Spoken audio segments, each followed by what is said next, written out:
Il n'y a pas que la Chine, le Japon, voire l'Inde ou la Corée du Sud en Asie. Un groupe de pays, réunis au sein de l'Association des nations d'Asie du Sud-Est, est devenu un acteur économique majeur dans la région. Un vaste ensemble composé de 647 millions d'habitants. C'est plus que l'Union européenne. C'est aussi, avec un PIB cumulé de près de 3 000 milliards de dollars, le 5e bloc économique mondial, derrière l'Union européenne, les États-Unis, la Chine et le Japon. De fait, en tant que groupe, l'ASEAN constitue la 3e force économique régionale devant l'Inde.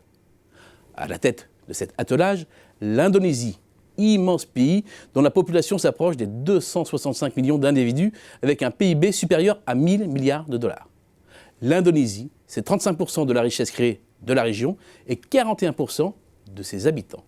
Suivent dans l'ordre la Thaïlande, Singapour, la Malaisie, les Philippines et le Vietnam. Des économies dont le PIB sont compris entre 240 et 500 millions de dollars, soit de taille comparable à ceux de la Belgique ou du Portugal. La Birmanie, le Cambodge, le Laos et Brunei sont en revanche des économies de taille beaucoup plus réduite. Ce qui détonne dans ce classement, c'est la place de Singapour dès lors que l'on rapporte son PIB à ses 5,6 millions d'habitants.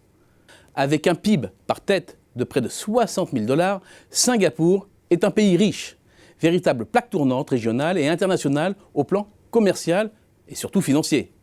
Cette cité-État est notamment le premier exportateur de capitaux en Asie par l'intermédiaire des fonds souverains tels que Temasek ou GIC, tirant parti de sa place financière paradisiaque. Au-delà de cette exception, le premier facteur de succès de l'ASEAN réside dans le fait que les pays qui la composent sont beaucoup plus complémentaires que concurrents. Cela va d'un sultanat pétrolier, Brunei, de pays ateliers jouant la carte de la compétitivité grâce au bas coût d'une main-d'œuvre abondante, Indonésie, Vietnam, Cambodge, et la palette des secteurs concernés est très large, automobile, textile, composants électroniques, en passant par la chimie. Bref, l'ASEAN peut désormais revendiquer la place de 2e atelier du monde, et son ascension pourrait même être facilitée par les tensions commerciales entre les États-Unis et la Chine. Mais ce n'est pas tout. D'autres s'engouffrent dans le secteur de l'externalisation des tâches B2B destinées aux entreprises. C'est le cas des Philippines notamment. Tous ou presque jouent également la carte du tourisme. Enfin, pour terminer, s'ajoute pour les plus chanceux l'exploitation des ressources naturelles, qu'elles soient agricoles, minières ou énergétiques. Deuxième clé de succès, en suscitant l'intérêt croissant des investisseurs étrangers, ces pays sont devenus de véritables aspirateurs à IDE. Les multinationales japonaises, c'est historique, chinoises, de plus en plus, et européennes y voient une double opportunité. Une main-d'œuvre bon marché et un grand marché intérieur en devenir. Les flux d'investissements directs nets étrangers ont été multipliés par plus de 6 par rapport au début des années 2000 et s'approchent désormais des 140 milliards de dollars. La région s'affirme ainsi comme une zone privilégiée des investisseurs, captant 7% des IDE mondiaux alors qu'elle n'en recevait pas même 2% en 2000. À 79%, le ratio stock IDE sur PIB est le plus élevé au monde.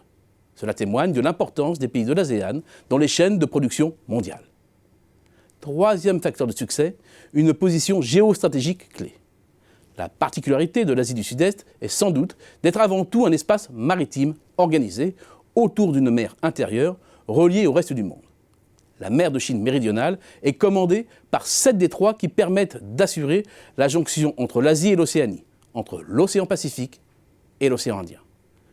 Le développement des échanges internationaux a donc été ultra profitable aux pays de l'ASEAN. D'autant plus que pour le Japon comme pour la Chine, c'est un passage obligé. 80% des approvisionnements chinois transitent par ces détroits. C'est donc très naturellement que ces économies se sont ouvertes. Et 5 pays de l'ASEAN ont des échanges extérieurs qui représentent plus de 100% du PIB. Singapour, Malaisie, Thaïlande, Vietnam et Cambodge. Le pays le moins internationalisé commercialement, l'Indonésie, a un ratio commerce extérieur sur PIB qui dépasse les 40%. Revers de la médaille, en devenant un lieu stratégique pour l'Empire du Milieu, la Chine cherche à imposer sa souveraineté sur la quasi-totalité de la mer de Chine méridionale, devenue source de conflits. Toutefois, avec une croissance de 5% l'an en moyenne depuis 10 ans, l'ASEAN s'impose non seulement comme une réussite économique, mais aussi comme un acteur incontournable de la région.